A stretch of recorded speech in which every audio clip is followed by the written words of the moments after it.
கல்லூரி முடிஞ்சு சில வருடங்கள் ஆகுது. அந்த கல்லூரி படித்த மாணவர்கள் மாணவர்கள் எல்லாருமே சேர்ந்து என்ன பண்ணுறாங்க அப்படின்னா, ஒரு அலுமினி மீட் வைக்கலாம் அப்படின்னு சொல்லிட்டு முடிவு பண்ணுறாங்க. அது எங்கே வைக்கலாம் அப்படின்னு அவங்க வந்து முடிவு பண்ணும்போது, அவங்களோட பிரின்சிபலோட வீட்டில் வைக்கலாம் அப்படின்னு சொல்லிட்டு முடிவு பண்ணுறாங்க. அந்த பிரின்சிபல் வந்து எல்லாத்துக்குமே பிடிக்கும். அந்த பிளானை வந்து எக்ஸிக்யூட் பண்ணுறதுக்கு வந்து ஒரு டேட் வந்து ஃபிக்ஸ் பண்ணுறாங்க. நெக்ஸ்ட்டு வந்து அந்த பிளான் வந்து நல்லா சர்ப்ரைஸாக இருக்கணும் அப்புடின்னு சொல்லிட்டு என்ன பண்ணுறாங்க அப்படின்னா, ஒரு 4, 5 பேர் மட்டும் ஒரு சர்ப்ரைஸாக போகிறாங்க. அங்கே வந்து எல்லோரும் நல்லா மகிழ்ச்சியா இருக்காங்க. நல்லா பேசிக்கிறாங்க. ஏன் அப்புட்னா, ரொம்ப நாள் கழிச்சு வந்து சந்திச்சுக்கிறதுனால மாற்றி மாற்றி பேசுகிறாங்க. "எப்படி இருக்கீங்க? இன்னைக்கு உங்களோட வேலை எப்படி இருக்கு?" அந்த மாரி எல்லாருமே அவங்கள பற்றி விசாரிச்சுக்கிட்டு இருக்காங்க. ப்ரொஃபஸருமே கூட உட்காந்து நல்லா பேசி பழகிக்கிட்டு இருக்காரு. எல்லாருமே நல்லா பேசி பழகிட்டு இருக்கிற நேரத்தில் வந்து திடீர்னு என்ன ஆகுது அப்படின்னா, இந்த மாதிரி சில நேரத்தில் பிரச்சனைகள் மட்டுமே பேச மாட்டி பழக்கம் மாதிரி வந்து போச்சு. ஒர்க்கில் டென்ஷன் இருக்குது, மேரேஜ் லைஃப்பில் வந்து சிக்கல் இருக்குது, அப்புறம் நிறைய பிரச்சனைகள் பற்றி வந்து பேச ஆரம்பித்தாங்க. நெக்ஸ்ட் என்ன பண்ணுறாங்க அப்படின்னா, ஒரு சில விஷயத்த மட்டுமே பேச ஆரம்பிச்சிட்டாங்க. இதை பார்த்துக்கிட்ட ப்ரொஃபஸர் வந்து என்ன பண்ணுறாரு அப்படின்னா, சரி இவங்களுக்கு வந்து ஏதோ ஒன்று சொல்லணும் அப்படின்னு நினச்சிக்கிட்டு அவர் வந்து ஒன்று பண்ணுறாரு. அது என்ன பண்ணுறாரு அப்படின்னா, உள்ள கிச்சனில் போயிட்டு அவங்களோட ஒய்ஃப்ட்ட போயிட்டு எல்லாத்துக்கும் காப்பி போட்டு எடுத்துகிட்டு வா அப்படின்னு சொல்லி சொல்கிறாங்க.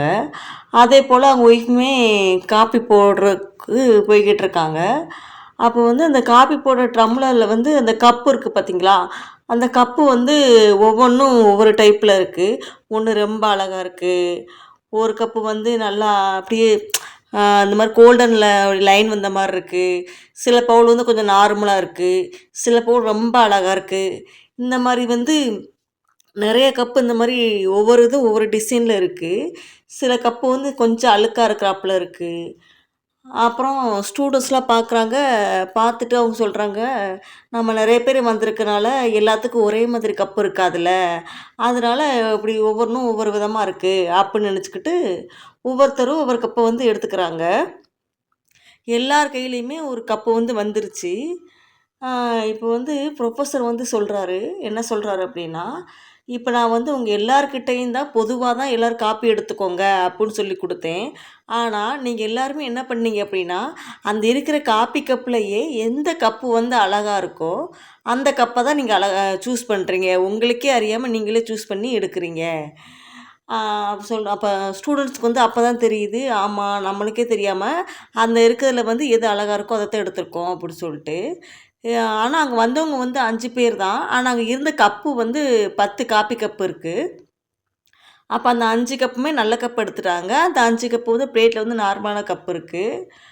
அப்போ வந்து அவங்க வந்து அப்போ தான் உணர்றாங்க. அதை பார்த்துட்டு ஆமாம் நம்ம இப்படி தான் எடுத்திருக்கோம் அப்படின்னு சொல்லிட்டு. இப்போ வந்து அந்த ப்ரொஃபஸர் வந்து சொல்கிறாரு, என்ன சொல்கிறாரு அப்படின்னா, இப்படித்தான் உங்கள் வாழ்க்கையிலையும் இப்படித்தான். வாழ்க்கை அப்படிங்கிறது வந்து ஒரு கப் ஆஃப் காப்பி மாதிரி தான். இந்த காப்பி அப்படிங்கிறது தான் உங்களோட வாழ்க்கை அப்படின்னு சொல்லி சொல்லுவாங்க. எல்லாருமே என்ன நினப்பாங்க, நாம் வந்து காப்பி குடிக்கும்போது காப்பி கப்பு வந்து நல்லா அழகாக இருக்கணும் அப்படின்னு நினப்பாங்க. உள்ள காப்பி யாரும் பார்க்க மாட்டாங்க, அந்த கப்பு அழகாக இருக்கணும், அப்போ தான் நம்மளை ரிச்சாக நினப்பாங்க, ரொம்ப இதாக நினப்பாங்க அப்படின்னு நினச்சி தான் எடுப்பாங்க. அது வந்து எல்லாத்துக்கும் இருக்கிற ஒரு எண்ணம் தான். ஆனால் அந்த கப்பு வந்து அந்த காப்பிக்கு வந்து எந்த ஒரு டேஸ்ட்டுமே கொடுக்க போகிறது கிடையாது. ஆனால் அது வந்து யாருமே தெரிஞ்சுக்கிறது கிடையாது. அந்த உள்ள காப்பியை கூட நீங்கள் என்ன இருக்குன்னு கூட நீங்கள் ஒழுங்கா பார்க்க மாட்டீங்க. அந்த கப்பை மட்டும் பார்த்து சூஸ் பண்ணுறீங்க. அதனால தான் நம்ம அடுத்தவங்களோட வாழ்க்கையை வந்து எட்டி பார்க்க வந்து ஆரம்பிச்சிடுறோம் அப்புடின்னு சொல்லிட்டு அவர் பிரின்சிபல் வந்து சொல்கிறாரு. ஆனால் அவர் சொல்கிறாரு, ஒன்று மட்டும் ஞாபகம் வச்சுக்கோங்க, வாழ்க்கையில் வந்து நம்ம செய்கிற அந்த சம்பாதிக்கிற பணமாக இருக்கட்டும், நம்மளோட ஸ்டேட்டஸாக இருக்கட்டும், சொசைட்டியில் வந்து நம்ம இருக்கிற பொசிஷனாக இருக்கட்டும், எதா இருந்தாலுமே அந்த எது அழகா இருக்கோ அந்த கப்புக்கு தான் இது அப்படின்னு சொல்லிட்டு நினைக்கிறீங்க. ஆனால் அது தப்பு. வாழ்க்கை வந்து எப்பயுமே ஸ்வீட்டாக அமைக்கிறதுல தான் நம்மளோட வாழ்க்கையே சந்தோஷமாகவும் அமையும் அப்படின்னு சொல்லிட்டு அந்த பிரின்சிபல் வந்து சொல்கிறாரு. ஆனால் அந்த கப்பை மட்டும் ஃபோக்கஸ் பண்ணிக்கிட்டே இருந்தீங்க அப்படின்னா, வெளி தோற்றத்துக்கு வேணால் நீங்கள் வந்து ரொம்ப சந்தோஷமா இருக்கிற மாரி காட்டிக்கலாம். ஆனா, உள்ளுக்குள்ள நீங்க நீங்க எவ்வளோ நீங்க வந்து கஷ்டப்படுறீங்க, எவ்வளோ ஸ்ட்ரெஸ்ஸா இருக்கீங்கன்னு உங்களுக்கு மட்டும் தான் தெரியும். அப்புட்ன்னு சொல்லிட்டு அவர் வந்து சொல்றாரு. அதனால எப்பயுமே நம்ம வந்து வாழ்க்கைய வந்து சந்தோஷமா வச்சுக்கிறதுக்கு மட்டும் பார்த்துக்கோங்க அப்புட்ன்னு சொல்லிட்டு அந்த பிரின்சிபல் வந்து சொல்றாரு. கதை பிடிச்சிருந்தா லைக் பண்ணுங்க, ஷேர் பண்ணுங்க, சப்ஸ்கிரைப் பண்ணுங்க. பாய்.